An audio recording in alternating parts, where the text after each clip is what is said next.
How to fix One Gun Guy is crashing on Steam. First, you want to right click on the game in your library and open up the properties window.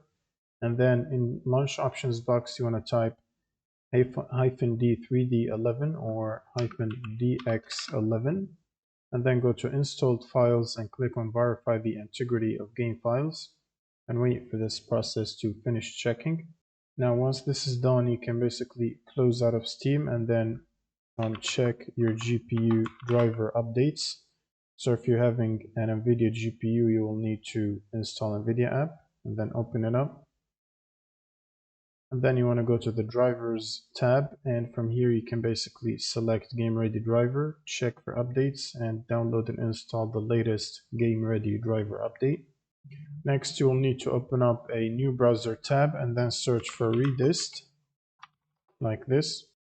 Click on the latest support Visual Studio and then scroll down to the second table, and then you will need to basically download the AU6 version and the 64, both of them.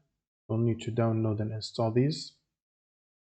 You can also repair the existing installations if you have them already, and after that it will basically prompt you to restart your computer.